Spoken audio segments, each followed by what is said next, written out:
Sa sakramento ng binyag, tayong lahat ay naging kabahagi ng katawan ni Kristo, ang simbahan. Kaya tayo ay mga anak ng Diyos at tagapagmana ng langit.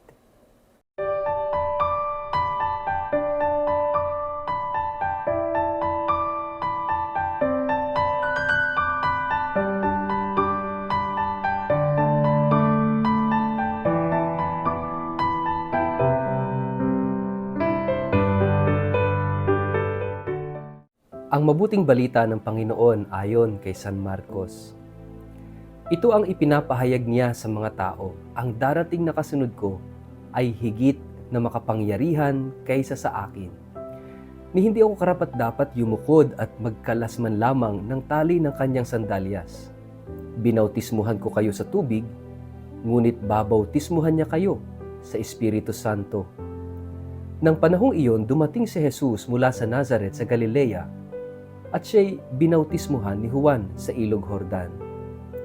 Pagkaahon ni Jesus sa tubig, nakita niyang bumukas ang kalangitan at bumababa sa kanya ang Espiritu na tulad ng isang kalapati. Narinig niya ang isang tinig na mula sa langit at nagsasabing, "Ikaw ang minamahal kong anak, lubos kitang kinalulugdan." Ang mabuting balita ng Panginoon.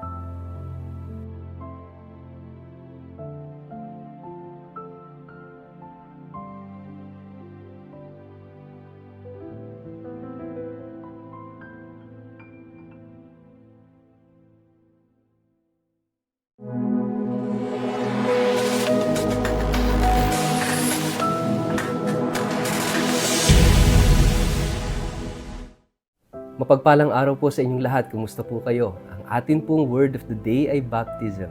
Bago po tayo magpalalim sa atin pong reflection ngayong araw na ito, kayo po ay muli kong inaanyayahan na huwag kakalimutan mag-like, mag-follow at mag-subscribe sa ating page na Word of the Day at Father Richard Lagos. Ganun din po, pakishare ang ating video ito sa inyong kapamilya, kamag-anak, kaibigan, mga kakilala sa social media para sama-sama tayo sa pagiging media evangelizers at online missionaries na nagpapalaganap ng salita ng Diyos sa mundo ng social media.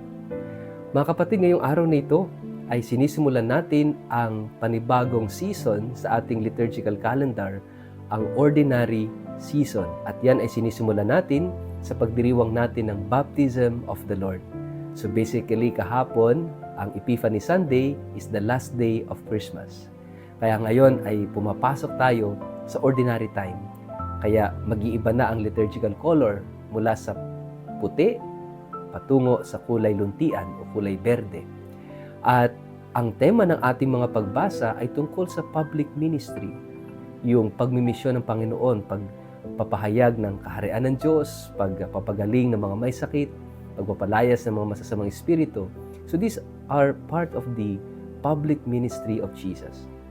At ang ngayong araw na ito, sa ating pagdiriwang ng Baptism of the Lord, si Jesus ay bininyagan ni Juan. Of course, hindi naman niya talaga kailangan na magpabinyag kay Juan dahil of course siya ang Diyos.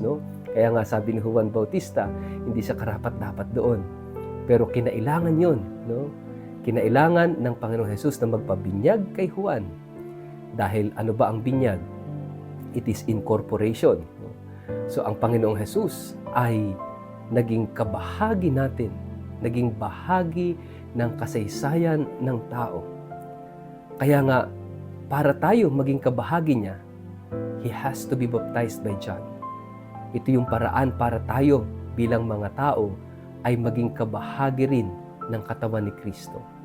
Siya'y kinakailangan maging kabahagi natin upang tayo ay maging kabahagi niya. At yung paglublob sa tubig at pag-angat niya ay may malalim na kahulugan sa ating lahat. Yung paglublob sa tubig symbolizes the death of Jesus at yung pag-angat niya sa tubig symbolizes the resurrection.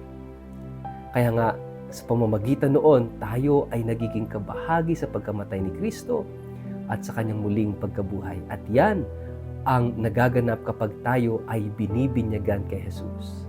Binibinyagan sa ngalan ng Ama at ng Anak at ng Espiritu Santo. Kaya nga, itong baptism of Jesus reminds us of our own baptism.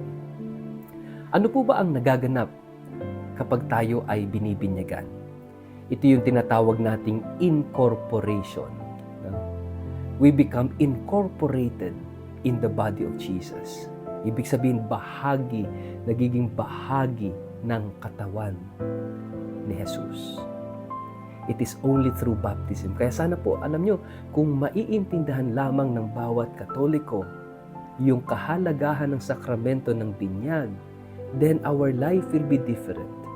At sa totoo lang, magmula nang tayo ay bininyagan, na iba na ang buhay natin. Why? Kasi on the first place, kapag tayo ay bininyagan, tayong lahat ay nagiging mga imago Christi, images of Christ.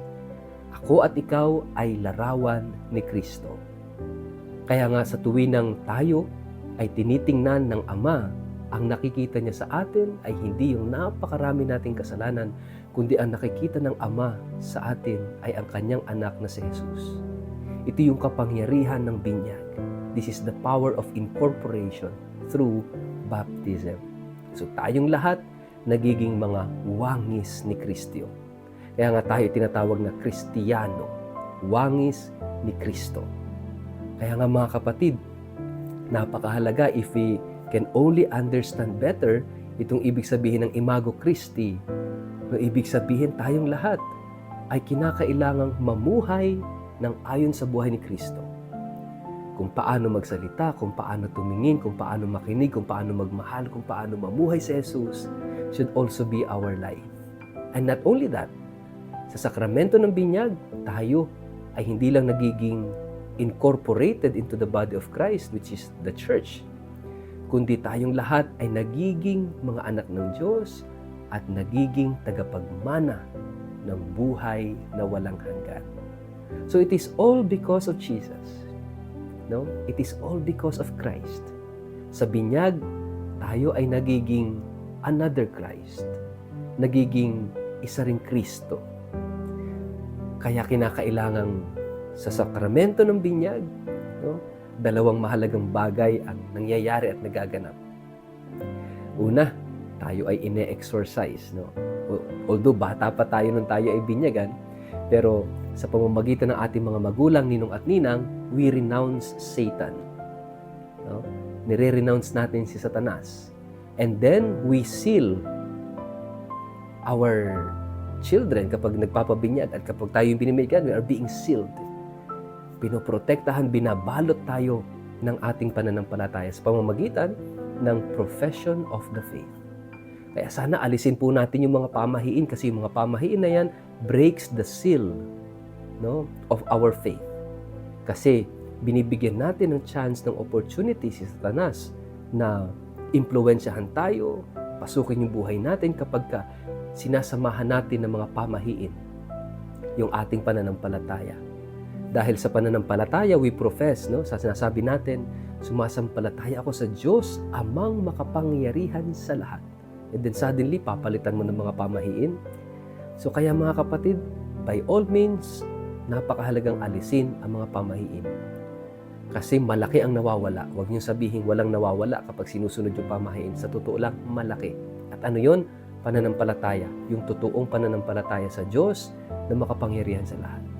Lalo na kapag yung mga pamahiin after baptism, no, yung sinusuotan ng kulay pula itim na porcelas yung bata, nilalagyan ako ano-ano sa dibdib na kulay pula rin, no? At minsan dito sa Nueva Ecija, yung itatakbo yung baby papalabas ng simbahan right after baptism. Lahat ng ito yung mga superstitious beliefs. At kapag pinalitan natin agad ng superstitious beliefs, yung pananampalataya natin, you are putting your child in danger. Spiritual danger. Kaya nga mga kapatid, sana we purify our faith. Napakalaki ng biyaya sa sakramento ng binyag. Una, ang pagiging anak ng Diyos. Pangalawa, ang pagiging kabahagi ng katawan ni Kristo, ang simbahan. Pangatlo, ay ang pagiging tagapagmana ng buhay na walang hanggan.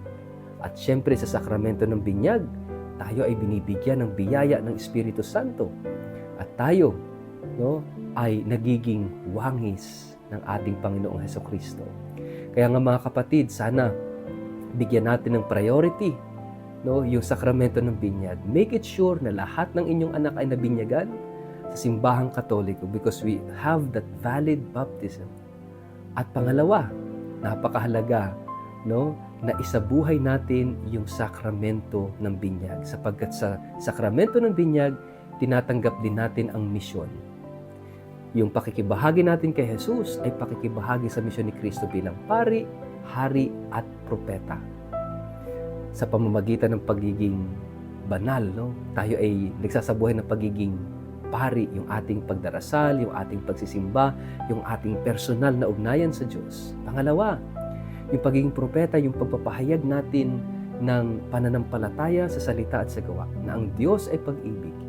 At pangatlo, yung pagiging hari, ibig sabihin hindi paghahari-harian, kundi paglilingkod sa kapwa. Mga kapatid, sa sakramento ng binyag, binigyan tayo ng misyon. At dahil sa misyong ito, tayo ay nagiging kabahagi ni Kristo. Kaya sana po, ngayong araw na ito, pahalagahan natin, balikan natin ang pangako nung tayo'y bininyagan.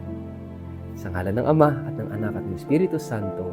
Amen. Ama naming Diyos, sana'y maisabuhay namin ang pangako namin nung kami binyagan, na talikuran ng kasalanan at yakapin ang pananampalataya sa iyo. Amen. Pagpalain po kayo at ingatan ng makapangyarihang Diyos, Ama at Anak at Espiritu Santo.